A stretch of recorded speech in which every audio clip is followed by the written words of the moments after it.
Assalamualaikum warahmatullahi wabarakatuh. So we are from group 3.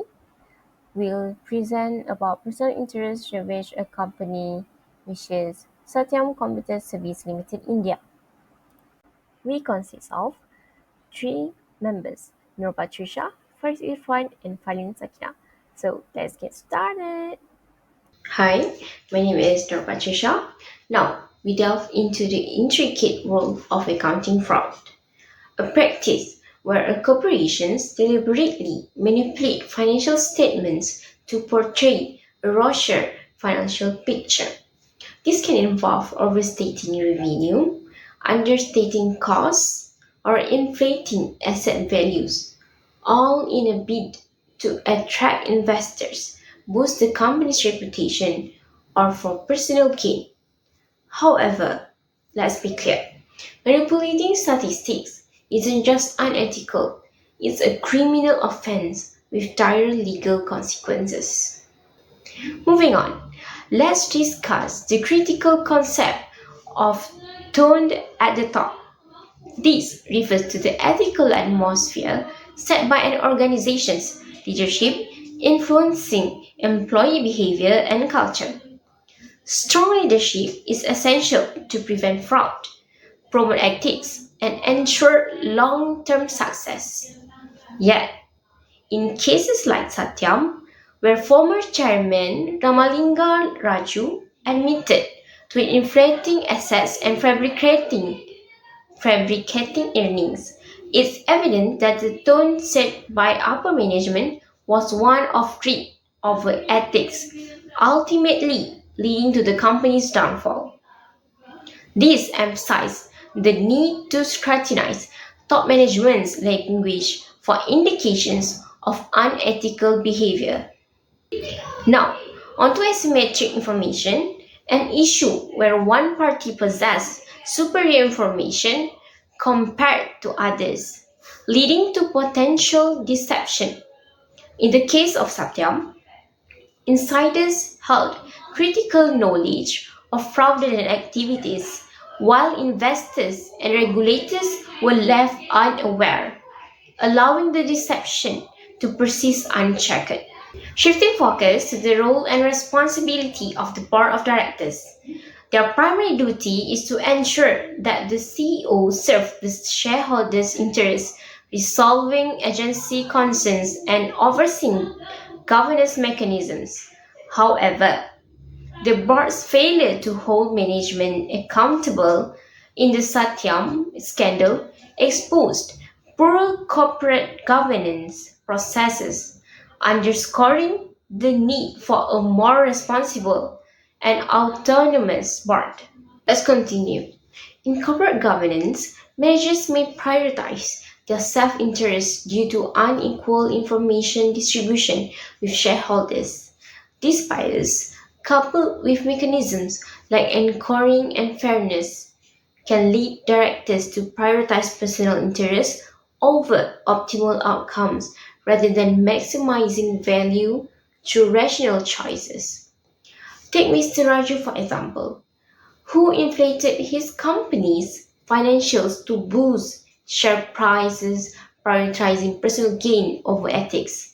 His actions highlight the need to address bias in decision making to ensuring stakeholders' interests are safeguarded. So, lastly, for the introduction, let's talk about the fiduciary duty of the board of directors. This obligation requires directors to serve the firm and its shareholders, avoiding conflicts of interest and prioritizing company success over personal gain. However, the Satyam scandal revealed major breaches of fiduciary duty by the board, emphasizing the importance of maintaining ethical standards, preventing financial manipulations, and prioritizing the company's well being over personal gain. Assalamualaikum, my name is Fadlin. So, how do Satyam scandal happen? In 2009, Satyam Computer Services, a big Indian IT company, was rocked by a massive accounting scandal portrayed by its founder Ramalinga Raju. which is Raju confessed to a years-long scheme that significantly inflated the company financial performance. This manipulation involved fabricating sales, figures, earnings, cash balance, and even employee headcount. Raju further admitted to diverting company funds for his own personal gain. The estimated value of this fraud amounted 7,800 crore rupees, making it one of the biggest corporate scandal in Indian history at the time. This incident exposed serious weakness in Satyam's corporate governance, auditing practice, regulatory oversight, and ethical conduct.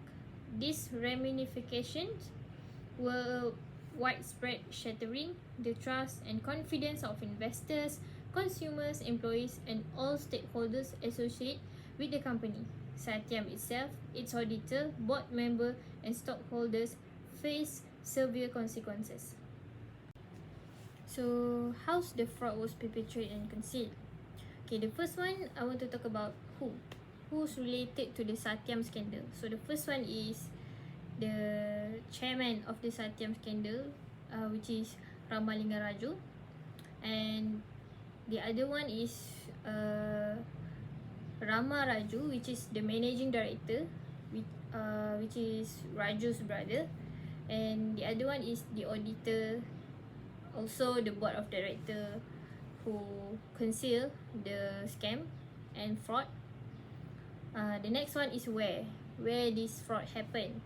This fraud happened is in Satyam Computer Services, India. The next one is what? So Satyam scandal is about an accounting fraud, which is Ramalinga Raju, the founder, inflated financial performance, which is he increased the figure of sales, earning, cash balances, and even the employees' number. Raju also made a diversion of a company fund for his personal gain. So, when this fraud was happened, okay, starting in 2003, Raju initiated a scheme to manipulate Satyam's financial record and painting a falsely optimistic picture of company's growth and profitability. Over a span of 6 years, Raju managed to deceive regulatory auditors, authorities, investors, and analysts with his fake financial data and misleading achievement. In 2008, despite the underlying deceit, Satyam's stock price rocket from 10 rupees to 544 rupees, positioning it as one of India's most esteemed IT companies.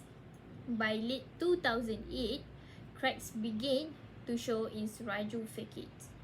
The global financial crisis hit the IT sectors hard, including Satyam.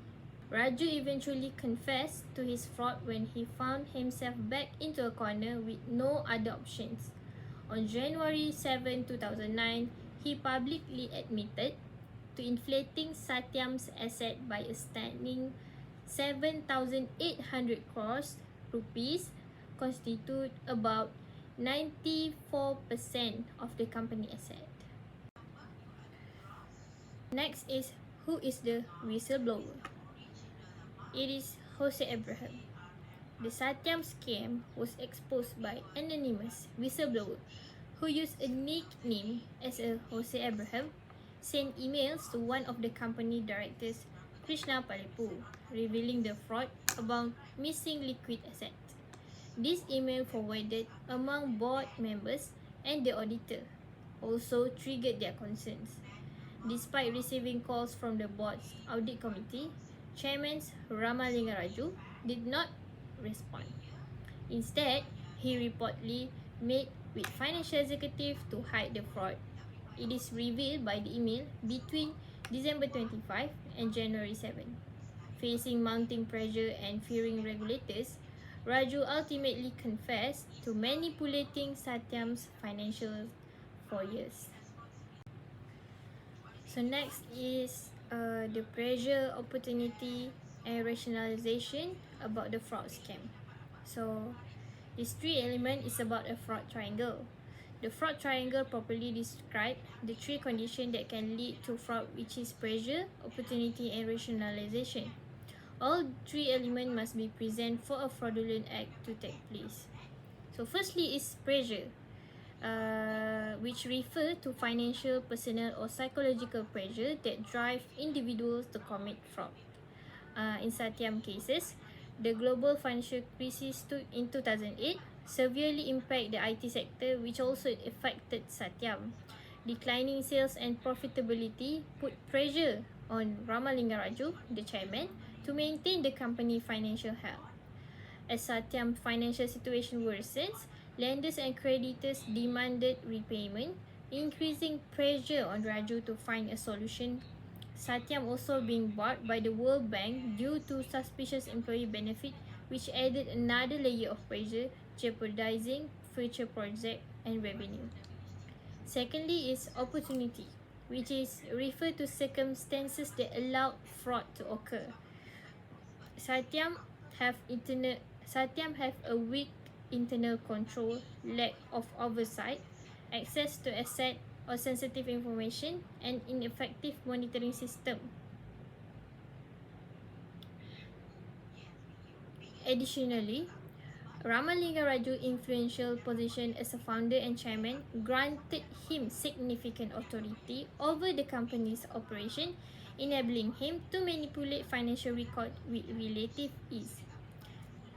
The failure of Satyam's auditor to uncover the fraud further compounded the opportunity for Raju perpetuate his fraudulent scheme.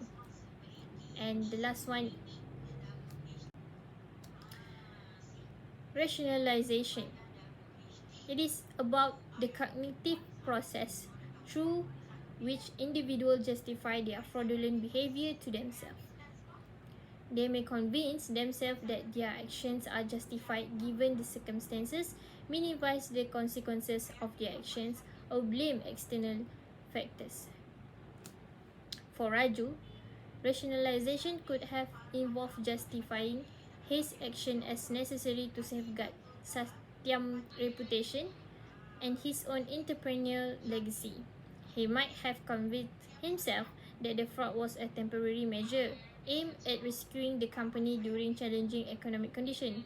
Ultimately, the desire for personal gain could have been a significant factor, as evident by Mehta's acquisition attempt. Bismillahirrahmanirrahim. Assalamualaikum warahmatullahi wabarakatuh. My name is Faris Irfan bin Azlan, and right now I am going to continue the presentation from the topic the consequences and effects after the Satyam fraud scandal.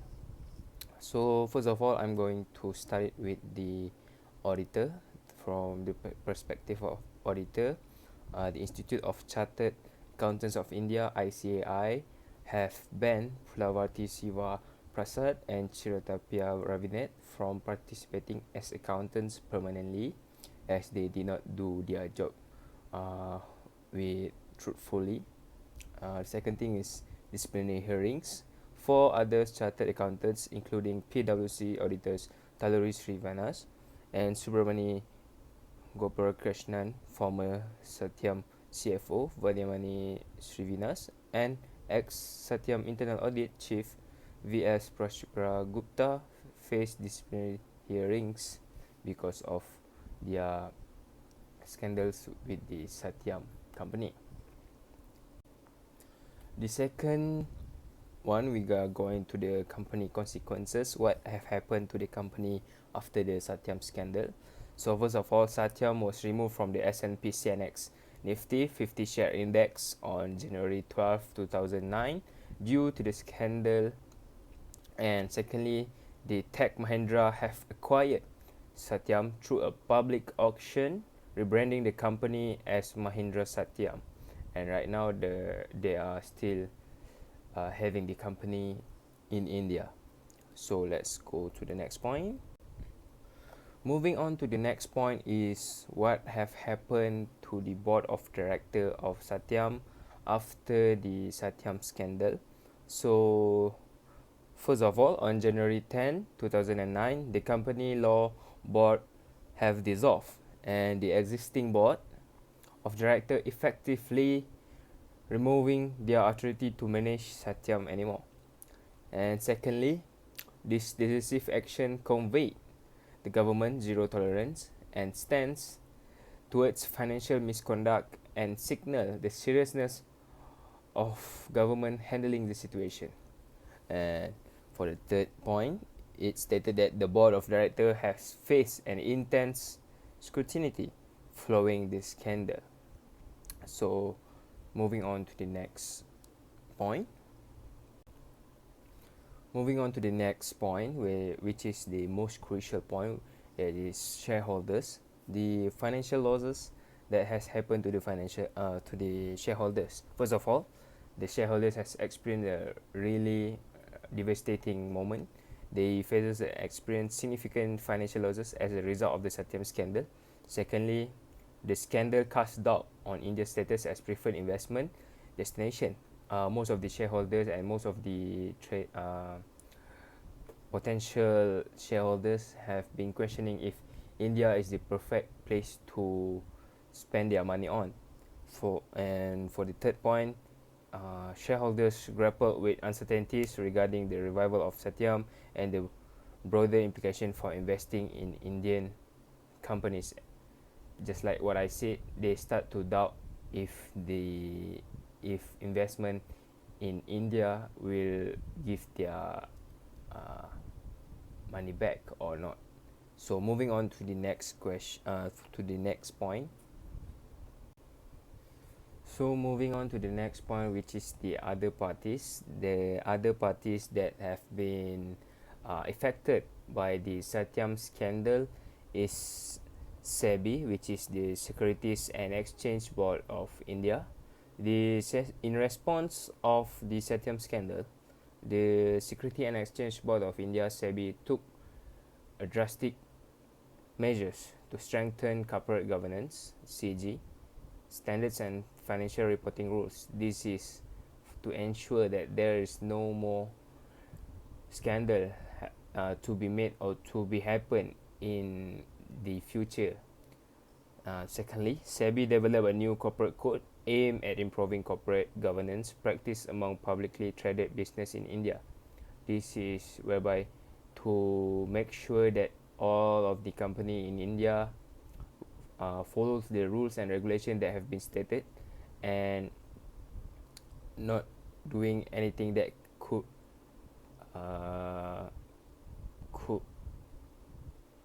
make the name of India bad, just like the Satyam scandal, as it's been a biggest scam in India, just like Enron.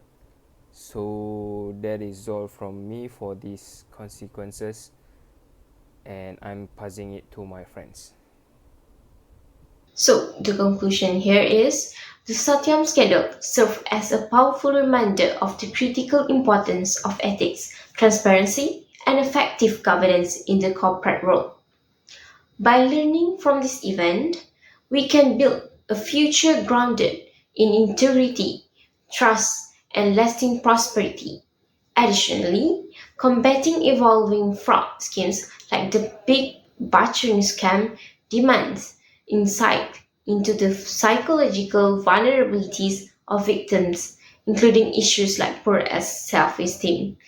Understanding these factors is key to developing strategies that protect individuals and organizations from falling victim to such schemes.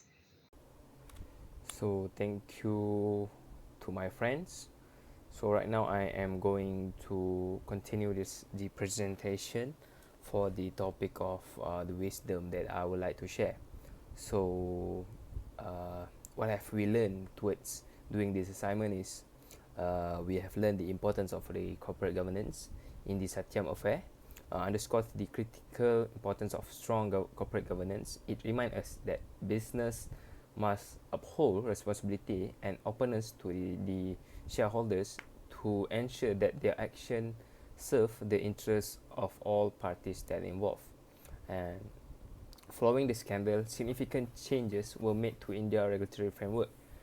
This has been enactment of the Companies Act 2013 aim to enhance corporate governance and transparency, signaling a commitment to preventing such incidents to be happen in the future. Um, Next is to maintaining trust and confidence in the business sector in turn robust corporate governance. Strict guidelines on accountability and transparency are imperative to safeguard stakeholder interests and prevent fraud.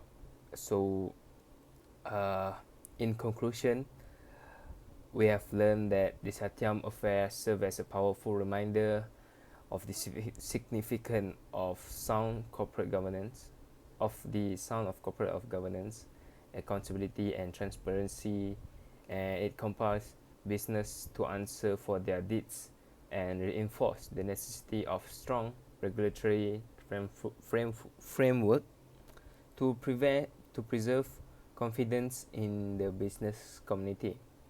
As we reflect on the lesson learned from the Satyam scandal, let us commit to upholding the highest standard of corporate governance and ethical conduct in our respective endeavor. So that is all from our group, and thank you for listening.